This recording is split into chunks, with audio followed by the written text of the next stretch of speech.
Nesta quarta-feira, o Brasil celebra o Dia do Índio,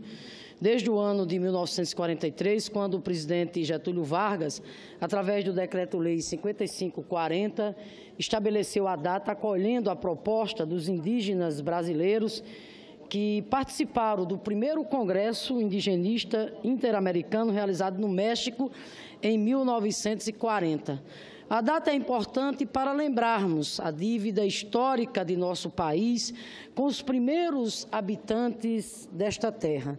A demarcação das terras indígenas continua sendo motivo de litígio até os dias atuais, e é sobre a questão agrária que eu venho, neste exato momento, ocupar esta tribuna, referenciando, portanto, todo o nosso respeito à luta dos povos indígenas, como também trazer a abordagem de forma mais ampla da situação em que se encontra a reforma agrária no Brasil. Isto, inclusive, senhor presidente, porque nesta última segunda-feira, 17 de abril, foi iniciada a Jornada Nacional e Internacional de Lutas pela Reforma Agrária. De acordo com informações do MST, o Movimento Sem Terra, até esta quarta-feira já aconteceram movimentos em 15 estados da federação, dentre os quais Pernambuco, Alagoas, Santa Catarina, Pará, Piauí, São Paulo, Maranhão, Rio Grande do Sul, Minas Gerais, Goiás, Ceará, Bahia, Mato Grosso, Paraná, Distrito Federal e Rio de Janeiro. É importante aqui lembrar que os movimentos que defendem a reforma agrária definiram a data de 17 de abril como início da jornada de lutas pela terra, porque ela coincide com um dia, muito triste para a nação brasileira. O 17 de abril, quando foram assassinados 21 agricultores em Eldorado dos Carajás. Se passaram, portanto, senhor presidente, 20 anos daquela tragédia, daquele acontecimento que trouxe imensa tristeza e vergonha para o nosso país, perante, inclusive, a comunidade internacional. E o contraditório de tudo isso é que a reforma agrária é para o Brasil, como foi para todos os países avançados, um potencial na promoção do desenvolvimento nacional. Ou seja, não tem motivos lógicos, muito menos justos, que explique tanta reação à distribuição de terra para o acolhimento de pessoas e geração de alimentos. O fato é que, apesar de todos os empecilhos do Estado brasileiro, a reforma agrária apresenta números vultuosos na promoção da cidadania no campo e consequente apoio ao desenvolvimento nacional. Hoje, graças à luta dos agricultores e agricultoras familiares e suas organizações, temos mais de 1 milhão de famílias assentadas em todo o país, aonde, apesar da não conclusão do processo de reforma agrária, as pessoas passaram a terem casas para morarem, terra para plantarem e criarem seus animais e outras condições de crédito e de acesso aos mercados que possibilitaram importantes resultados na inclusão social das próprias famílias beneficiadas e, ao mesmo tempo, na geração de riquezas para o país como um todo. Acrescento ainda aqui, senhor presidente, as políticas de inclusão social implementada nos governos do PT, através de Lula e Dilma, no campo da educação. A expansão das escolas técnicas, a expansão do ensino superior, senadora Regina, que possibilitou que, pela primeira vez, os filhos dos assentados, os filhos dos pequenos agricultores tivessem também o direito, de frequentar, por exemplo, uma faculdade de medicina, uma escola de medicina, de realizar o seu sonho, de receber um diploma de nível superior de medicina através do programa vitorioso, inclusive do nosso governo, que foi o Mais Médico, hoje ameaçado pelo governo ilegítimo que está aí. Mas o que eu quero aqui registrar é que eu guardo uma imensa alegria quando ando pelas cidades do meu Rio Grande do Norte e vejo as escolas técnicas espalhadas pelas diversas regiões. Quando vejo o crescimento da UFESA, quando vejo o crescimento da Universidade Federal do Rio Grande do Norte, que possibilitou a democratização do acesso ao ensino superior, garantindo que pela primeira vez, repito, membros das famílias de assentados, antes entregue ao abandono, antes deserdados pelo direito à educação, hoje vê, repito, os filhos dos assentados, filhos dos pequenos agricultores, filhos de pescadores, tendo acesso a cursarem bons cursos técnicos nas escolas técnicas e tendo acesso também à formação no campo do ensino superior. No meu estado, do Rio Grande do Norte, quero ainda acrescentar que são cerca de 20 mil famílias assentadas com casos emblemáticos de inclusão social e produtiva, dentre as quais podemos citar a histórica experiência de exportação de frutas do assentamento Vale do Lírio, a recente exportação de melão no assentamento Maísa, com forte presença das mulheres produtoras, a significativa produção de mel e a produção de frutas e hortaliças orgânicas e sustentáveis na Chapada do Apodi, a experiência de atividades não agrícolas como o restaurante Sabores da Serra, em Upanema, que foi destaque, inclusive, no programa rural da afiliada da Rede Globo, lá no nosso estado, no último domingo. Acrescenta ainda a produção de hortaliças agroecológicas e as feiras da agricultura familiar, com forte presença dos assentamentos de todo o estado. Enfim, esses são alguns exemplos de que, apesar das ausências no plano estadual, dos apoios necessários, a reforma agrária conseguiu mudar para melhor muitas das vidas das famílias envolvidas no processo. Os dados do último censo agropecuário de 2006 são contundentes quando apontaram que mais da metade da produção de alimentos no país é realizada pela agricultura familiar e dentro dela está a significativa participação da reforma agrária.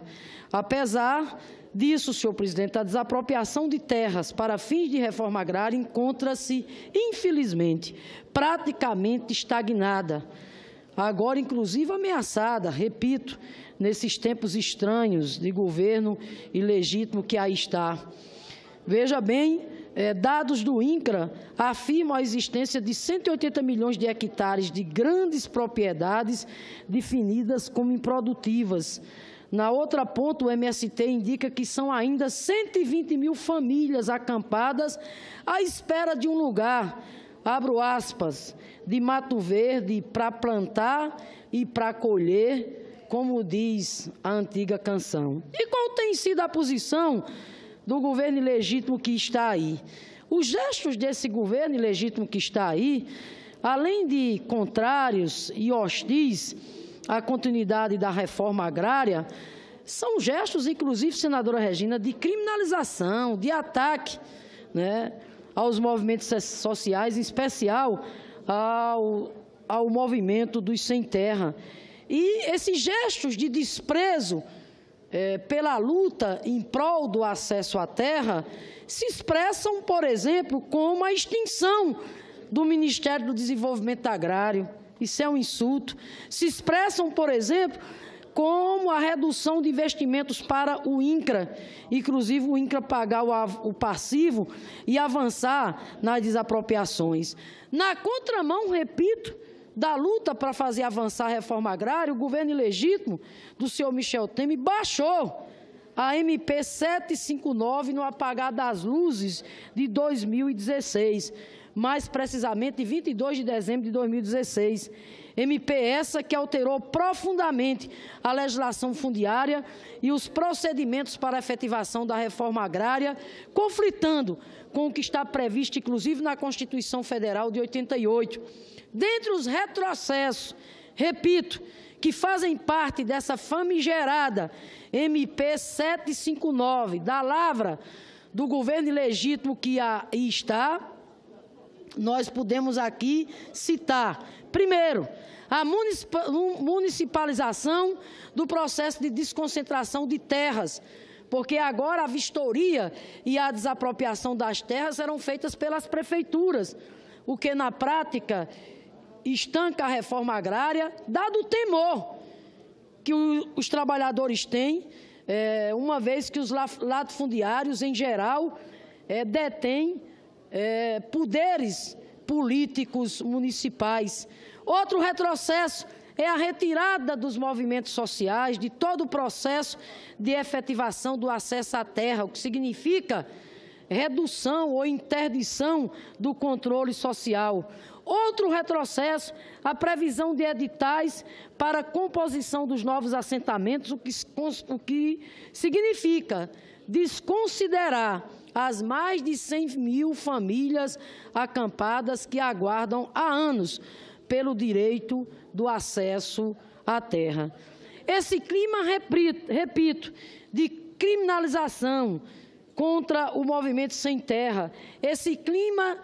agressivo contra a reforma agrária tem refletido, senhor presidente, no aumento da violência no campo. A CPT, a Comissão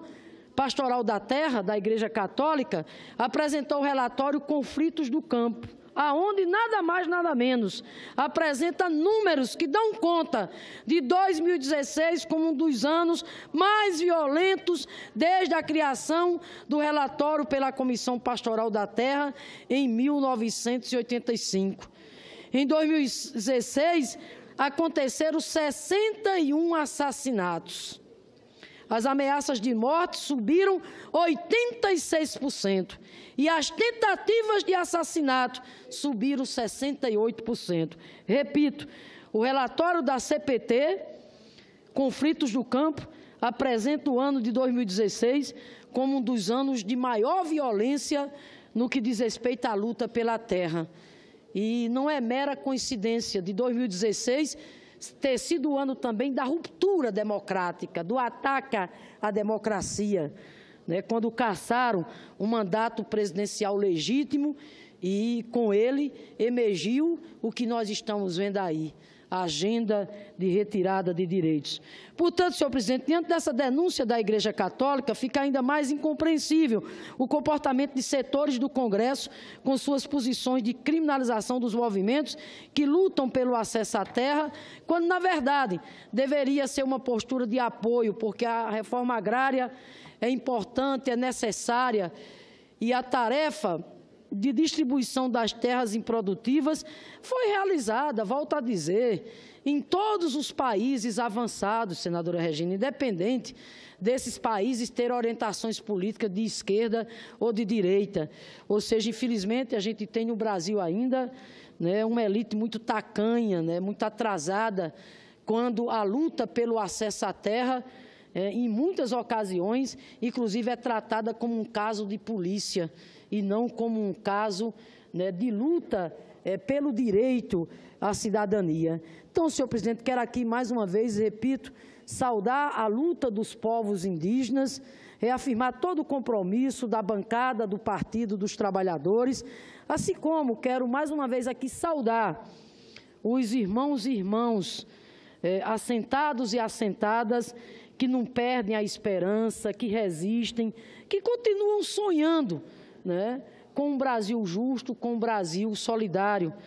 Os assentados e assentadas que sabem que, mesmo em meio às dificuldades e às limitações, sabem o que representou do ponto de vista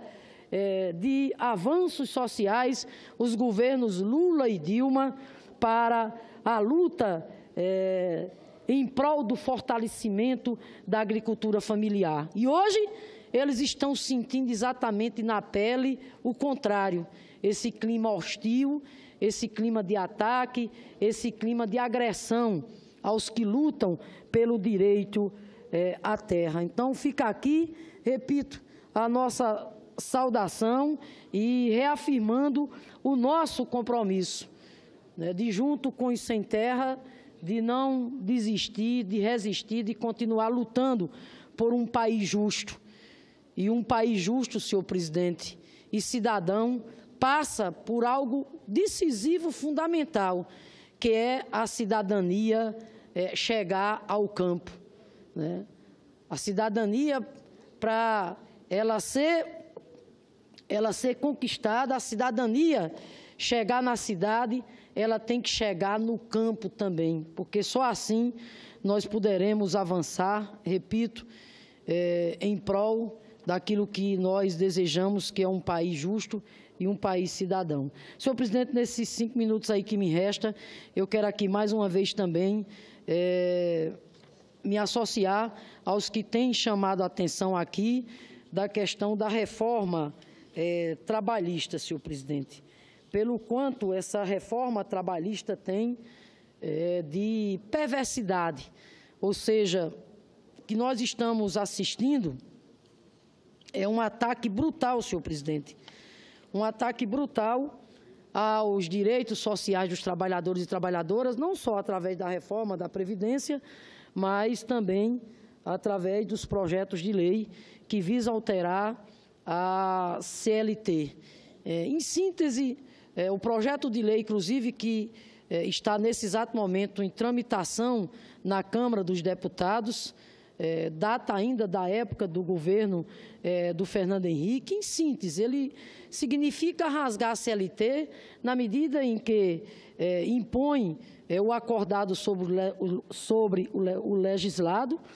impõe a terceirização irrestrita, na medida em que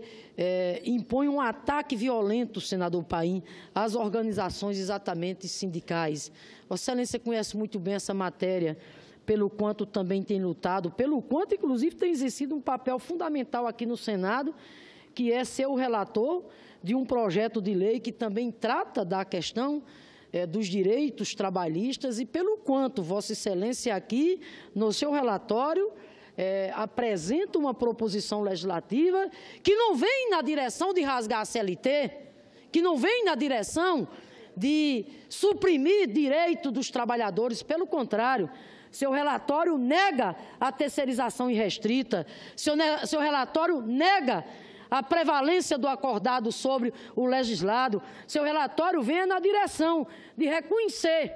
o quanto o mundo terceirizado, os mais de 12 milhões de trabalhadores e trabalhadoras do mundo terceirizado têm seus direitos sociais negados, por isso que o seu relatório venha na direção de dar a eles, aos trabalhadores terceirizados e terceirizadas, os mesmos direitos que têm os trabalhadores de contrato permanente, e não o que estão tentando fazer na Câmara dos Deputados. Relatório, inclusive, de autoria do deputado federal do PSDB, o senhor Rogério Marinho, que o relatório é tão perverso, e isso vem sendo dito não só pelos juízes do trabalho, vem sendo dito pelos especialistas, pelas centrais sindicais, mas vem sendo dito por todos aqueles que se preocupam em defender a cidadania do povo trabalhador. Pelo quanto o relatório apresentado, repito, pelo deputado federal do PSDB, se preocupou em defender os interesses dos patrões,